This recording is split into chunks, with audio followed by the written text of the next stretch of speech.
The U.S. State Department is ordering non-emergency personnel to leave their post in Iraq. This comes after an earlier warning urging Americans in the country to avoid locations known as gathering places.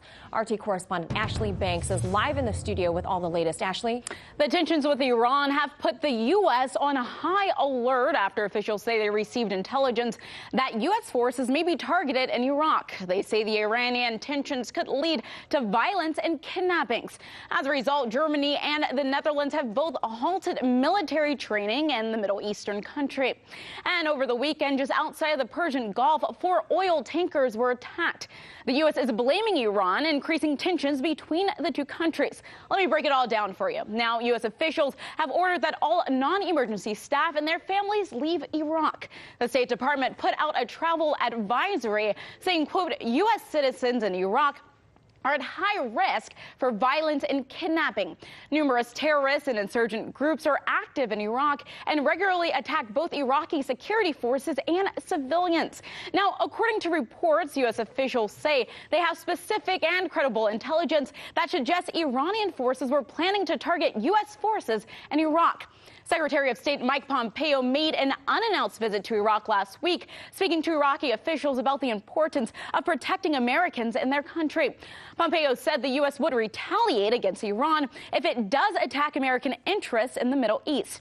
And after his visit to Baghdad, Pompeo met with EU diplomats in Brussels and traveled to Russia to meet with Putin, with Iran being high on the agenda.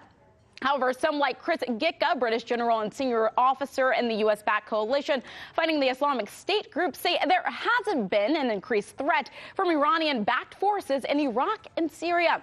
The U.S.'s announcement to remove personnel from Iraq comes after U.S. officials say Iranian combat divers are to blame for the attacks on 4 oil tankers near the Persian Gulf on Sunday.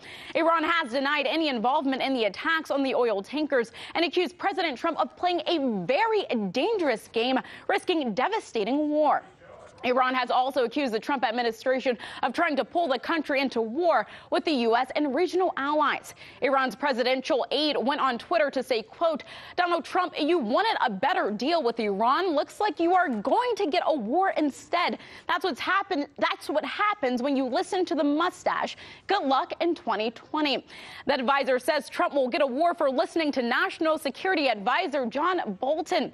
Bolton is known for his aggressive position towards Iran. He openly calls for the overthrowing of government, even by force.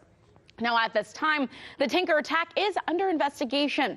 And due to the rising tensions between the U.S. and Iran, Germany has halted military training for its 160 soldiers based in Iraq. Take a look at what German Defense Ministry spokesman Jens Flossdorf had to say. This is a decision based on the current situation. We generally have increased attention, increased awareness, and the rule that the soldiers who are already working at this very high security level in Iraq only leave their accommodation, their camps, for good reasons, and also refrain from traveling outside if possible. That is all. Flossdorf says there's no concrete threat at the moment and training may resume in the next days. The Netherlands has also joined Germany in halting its mission in Iraq due to a security threat. Due to the tensions, the State Department has even canceled a diplomatic security worldwide conference originally set for next week in Washington, D.C. The conference has been rescheduled for 2020. Reporting in the newsroom, Ashlee Banks, RT. All right, for more on this topic and more, let's turn now to Philip Giraldi. He's the executive director at the Council for the National Interest. Philip, always great to see you. Thanks for being with us today. First, I'd like your reaction to the State Department move to recall all of its non-essential workers back from Iraq, citing concerns for safety regarding Iran, and now other U.S. allies following suit. Your thoughts? Well, my thoughts are basically that this is a routine reaction to a situation in which the Iraqi government has already indicated that it will in no way support any U.S. initiatives against Iran. So the U.S. government has basically decided that U.S. government officials and their families are in a situation which is not secure, that the Iraqi government cannot guarantee the security of those people, so it's taking them out. But I would not get too alarmed about the alleged intelligence that this is based on, that there is a threat coming from Iran. That intelligence came from the Israeli government, which has a vested interest in hyping that kind of information. And basically, as I understand, it was pretty generic. It was just that Iran is planning various initiatives if the United States invades. Now, on to the Persian Gulf. There was no elaboration on this, but one Iranian lawmaker called Behrouz Namadi, he called the damage to the 4 vessels off the coast of the UAE Israeli mischief. Could that be a legitimate accusation, or is this a diversion tactic? I think it's a legitimate charge. I think that you in a situation like this, you have to say who benefits from it.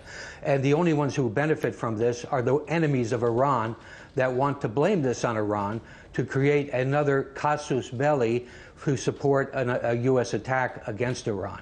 So I think that Iran would have no motive whatsoever to do something like this, because essentially everyone in the Gulf region knows what Iran's offensive military capabilities are, and they have their ballistic missiles. They have nothing to do with sending frogmen to damage tankers. So this is, I think, a phony charge against Iran.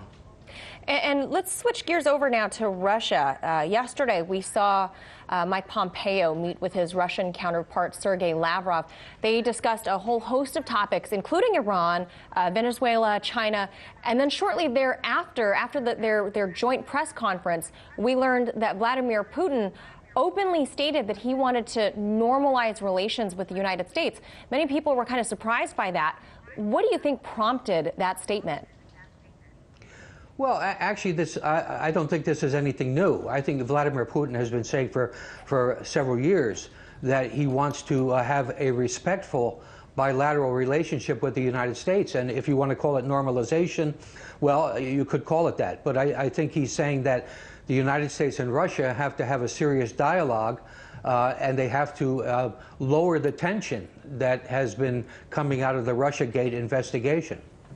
So do you think Putin's gesture will be used sort of as like a political missile against Trump if POTUS wanted to take him up on that offer?